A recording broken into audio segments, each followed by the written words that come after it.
자, 오늘 필독서 나눔. 우리 지금 보고 있는 책이 뭐죠? 자, 나는 하나님 앞에서 의로울 수 있을까? 이 책 계속 보고 있습니다. 오늘은 그 중에서 3장 하나님의 의가 되시는 그리스도 이 부분 함께 보려고 합니다. 자, 어떻게 구성되어 있냐면요.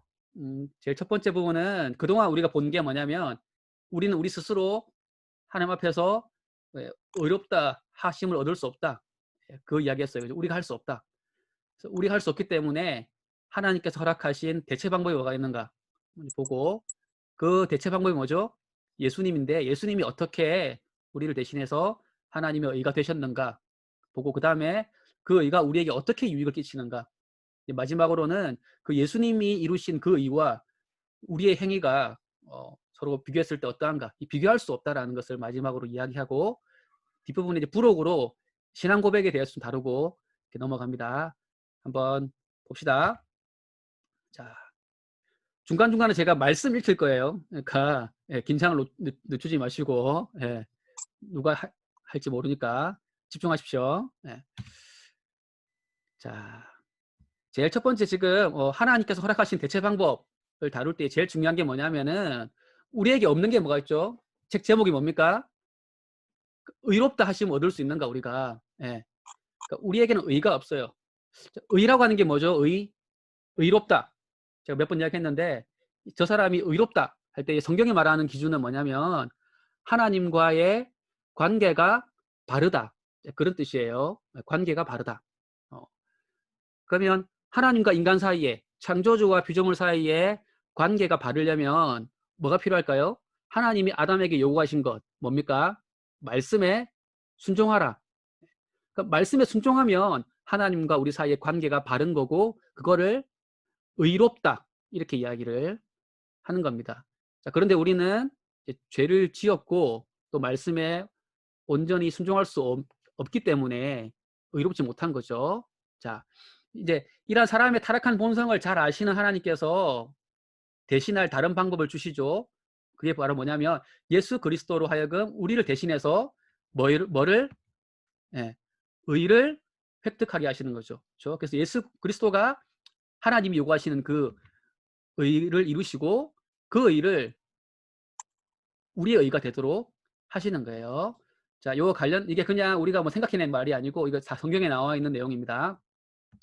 자, 먼저 로마서 3장 22절에서 23절 한번 읽어봅시다. 누가 읽을까요? 아까 마지막에 나눔한 사람이 누구죠? 끝에서부터 들어갑시다. 다현이부터 읽을까, 그러면?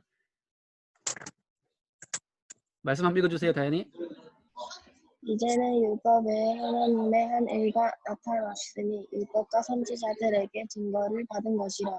곧 예수 그리스도를 믿음으로 말미암아 모든 믿는 자에게 미치는 하나님의 의는 차별이 없느니라. 그렇죠. 우리는 율법을 행함으로 의를 이룰 수 없기 때문에 하나님이 다른 의를 준비하셨다 라는 겁니다.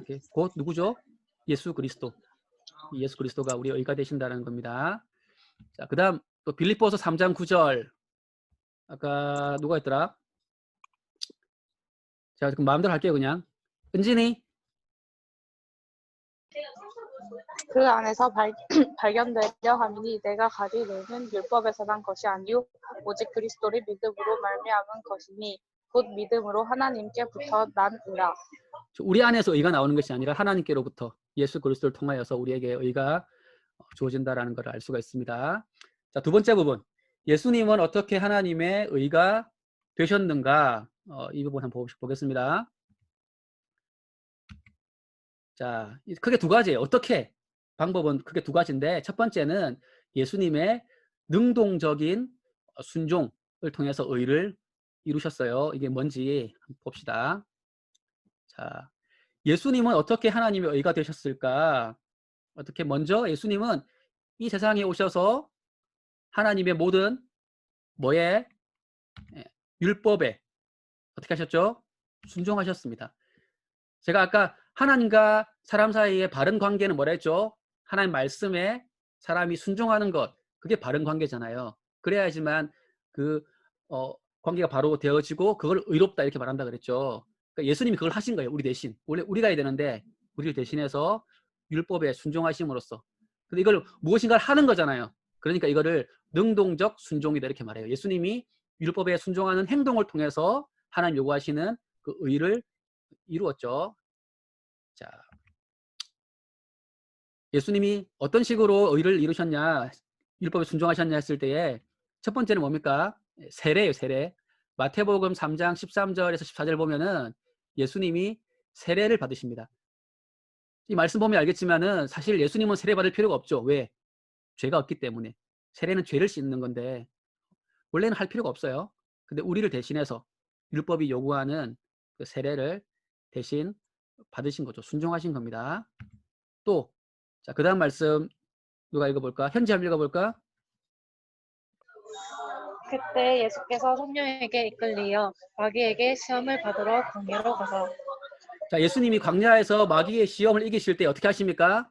하나님의 말씀으로 이기세요. 그러니까 말씀에 순종하여서 마귀의 모든 유혹을 물리치십니다. 그러니까 율법에 순종했다 할 때에는 이 마귀의 시험을 물리친 것 이것도 포함을 하는 겁니다. 아주 많죠. 많은데 몇 가지 보겠습니다. 하나 더 볼게요. 자, 그 다음 누가 읽을까? 예영이 읽어볼까? 또 그 제자에게 이르시되 보라 내 어머니라 하신대 그때부터 그 제자가 자기 집에 모시니라. 자, 이거 어떤 내용인지 아나요? 예수님이 십자가에 달리셨을 때에 사도 요한에게 자기 어머니 마리아를 부탁하면서 잘 돌봐달라 이렇게 말하시는 장면이에요. 10계명의 5계명이 뭘 요구합니까? 우리에게 부모를 공경하라 말씀하잖아요. 예수님께서 그 율법의 말씀에 순종하여서 어머니를 효도하는 장면이에요. 그러니까 요한에게 어머니를 부탁하면서 그 5계명에 순종하시는 장면입니다.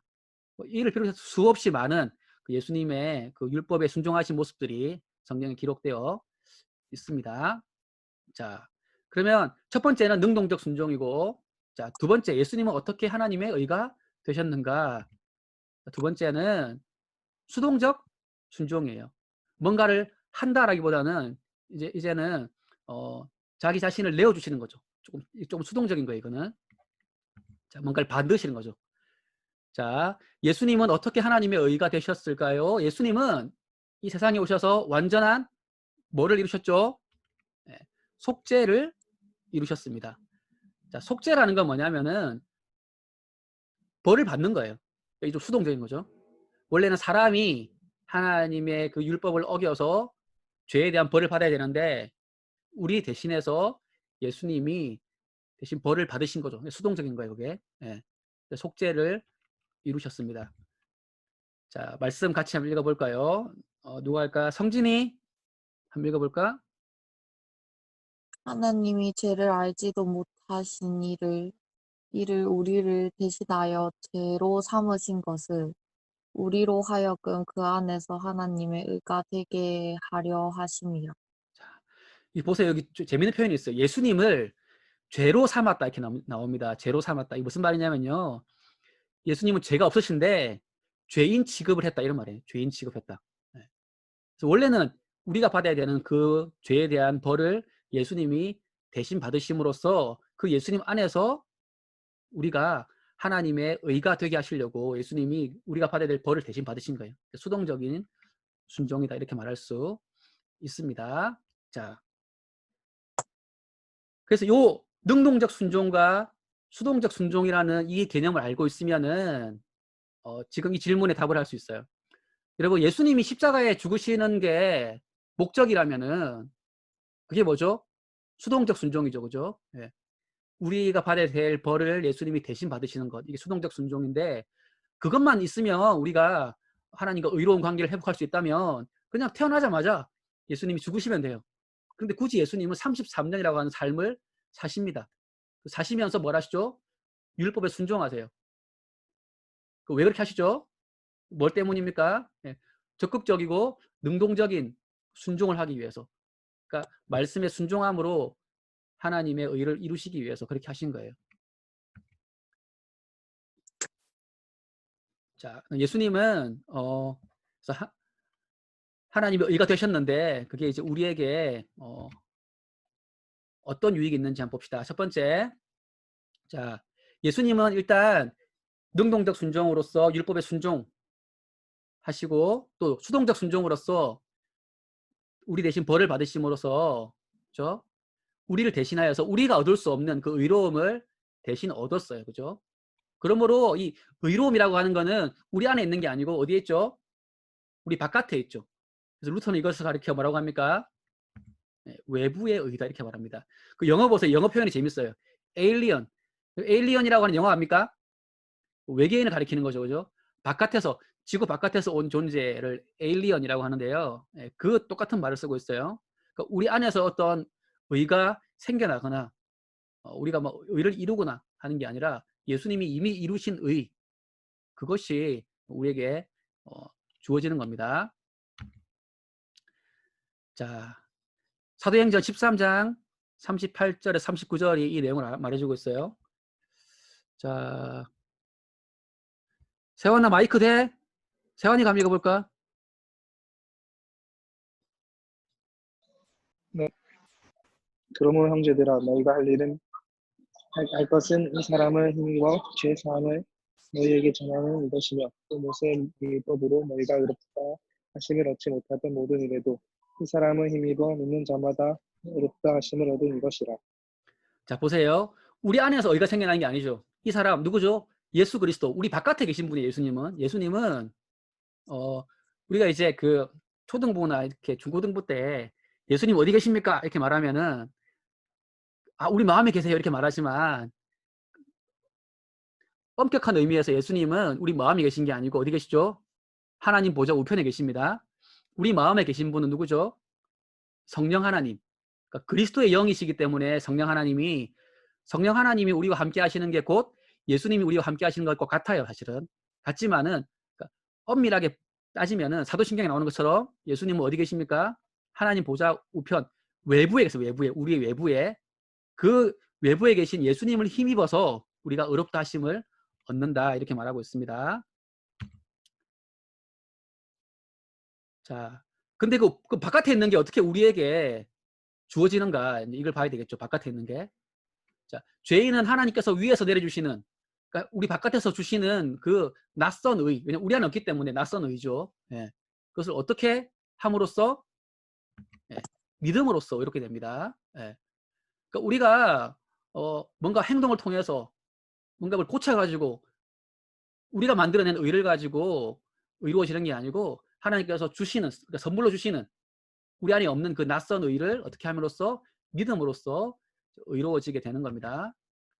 자, 이거를 우리의 신조인 웨스트민스터 신앙고백서 11장은 이렇게 고백합니다.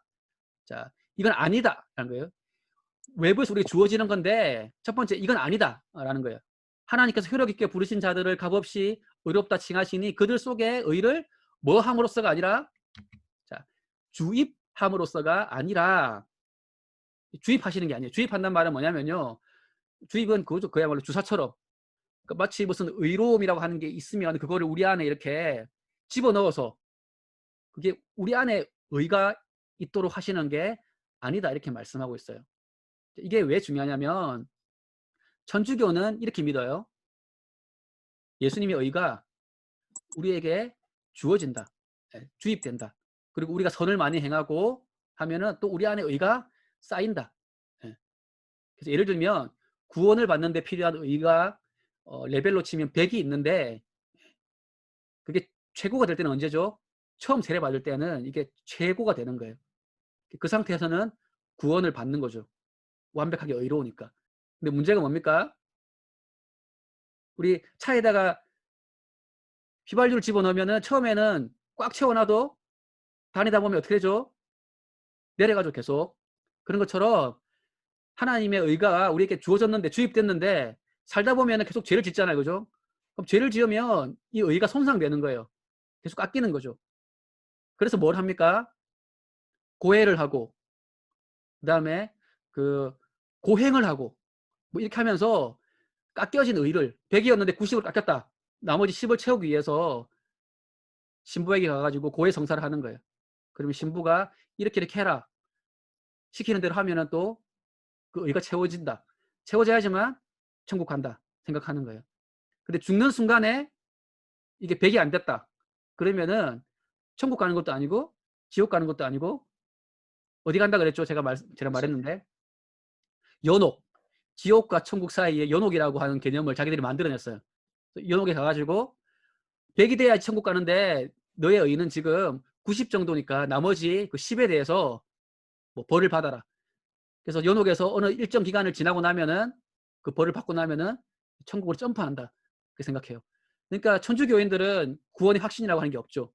자기에게 주어진 의가 세례받고 바로 죽으면 상관이 없는데 세례받고 한참 지나면 이게 자꾸 죄를 지어서 의가 줄어드니까 구원의 확신이 없어요. 그래서 어떤 사람들은 세례를 안 받고 있다가 병원에서 죽기 직전에 받으려고 하는 사람도 있어요.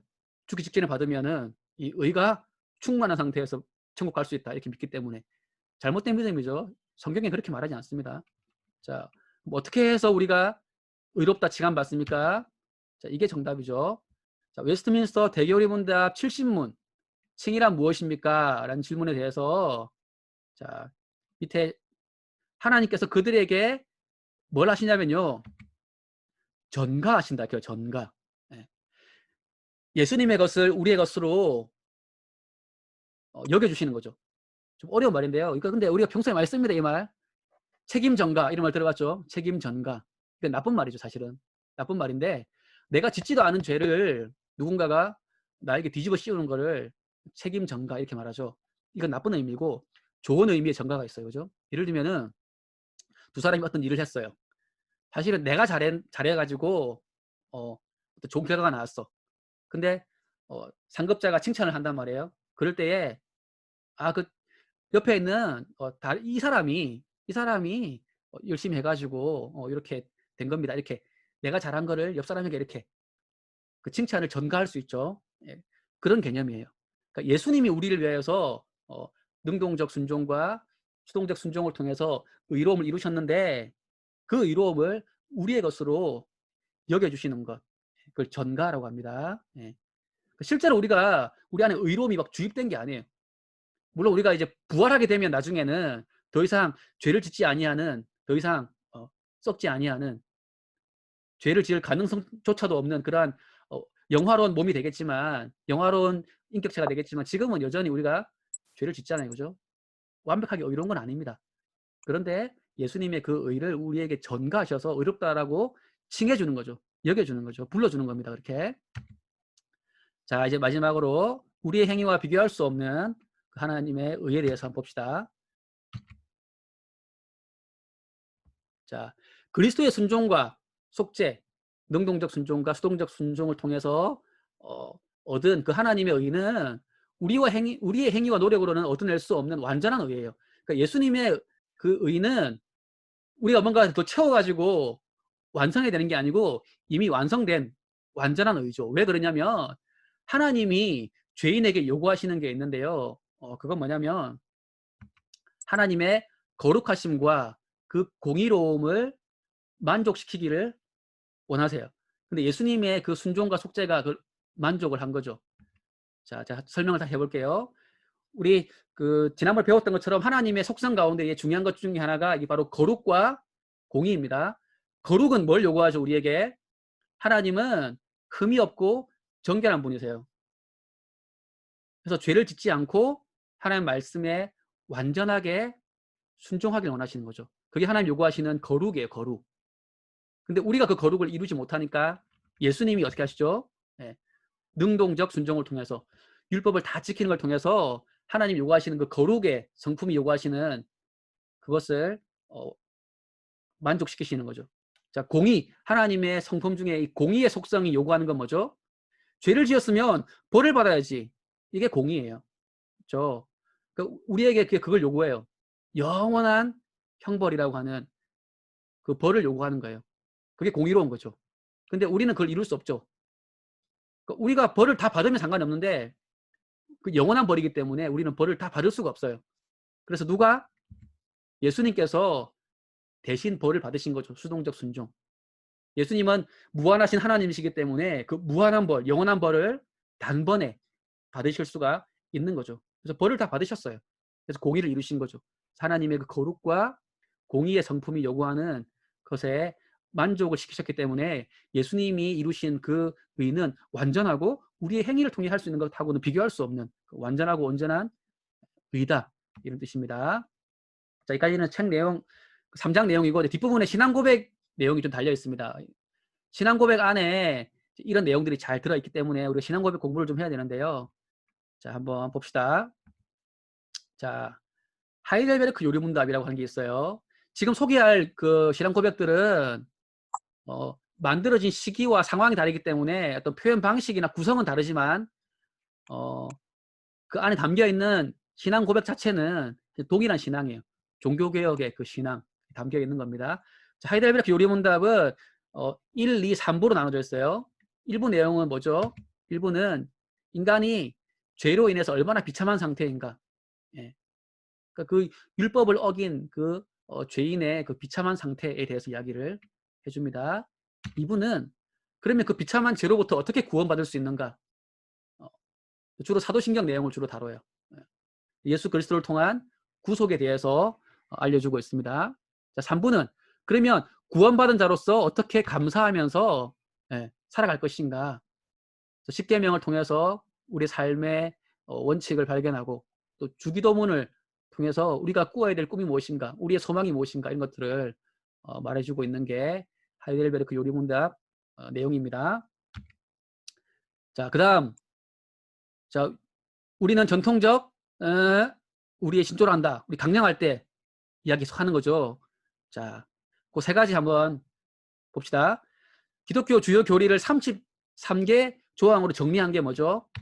그게 바로 웨스트민스터 신앙고백서고, 자, 그 내용을 설교자가 강단에서 교리를 체계적으로 선포할 수 있도록 196문으로 정리해 놓은 게 뭐죠? 대교리 문답. 이 대교리 문답 내용이 많기 때문에 어린 아이들에게 가르치기 위해서 조금 더 요약해서 만든 게 뭐죠? 소교리 문답이에요. 그러니까 여러분들 대학생이기 때문에 여러분들은 소교리 문답은 이미 다 알아야 되는 거고요. 여러분들은 지금 이제 대교리 문답을 공부해야 되는 상황입니다. 여러분 자신이 어떻게 지금 어떤 상태인지 한번 점검하면 좋겠어요. 소교리 문답 정도는 이미 다 여러분들이 공부를 했어야 되는 겁니다. 자, 그 다음 또 어떤 신조가 있었죠? 자, 흔히 말하는 칼빈주의 5대 교리라고 하는 게 담겨 있는 도르트 신조라는 게 있습니다. 이 칼빈주의 5대 교리는 그러니까 잘못된 주장에 반박하면서 우리가 믿는 내용은 이거야, 요약한 거예요.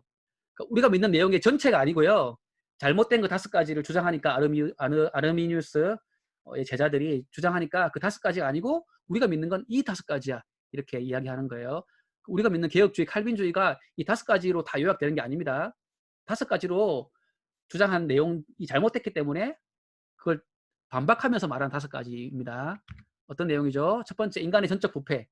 인간은 스스로 하나님을 알 수 없고 구원받을 수 없다. 아무것도 못한다, 그런 말이 아닙니다. 그 다음, 무조건적 선택. 우리가 구원받은 거는 우리의 잘나서가 아니고 하나님이 우리를 알 수 없는 이유로 사랑하셔서 우리를 선택하셔서 우리가 구원받은 거다, 이런 뜻이에요. 제한 속죄. 제한 속죄는 뭐냐면 예수님 십자가 죽으실 때에 그냥 불특정 다수를 위해서 대충 피를 흘리신 게 아니고 제한된 사람, 그러니까 특정된 사람, 예수님 말씀을 따르자면 자기 백성만을 위해서 피를 흘리셨다는 거죠. 그러니까 여러분들을 위해서 피를 흘리셨다, 이렇게 말할 수 있어요. 예수님께서 불특정 다수를 위해서 피를 흘리신 게 아니라 바로 여러분들을 염두에 두시고 한 명 한 명 특정하셔서 그 사람들을 위해 피를 흘리신 거예요. 그러니까 예수님의 피는 한 방울도 헛되이 흘려진 게 없다라는 거죠. 이걸 제한 속죄다, 이렇게 말합니다. 자, 그다음 불가항력적 은혜. 하나님의 은혜는 우리의 연약함에도 불구하고 그 구원의 은혜가 우리에게 주어지는 거죠. 그렇죠? 불가항력적 은혜고요. 성도의 견인은 뭐냐면 믿음을 끝까지 지켜야 우리가 구원 받잖아요, 그죠? 죽기 직전에 믿음 잃어버리면 구원 못 받잖아요. 이거를 이제 견인이라 그래요. 인내한다. 우리가 믿음을 인내할 수 있는 것도 하나님의 은혜 때문이죠. 왜냐하면 사실은 우리가 인내하는 게 아니고 하나님이 인내하시는 거예요.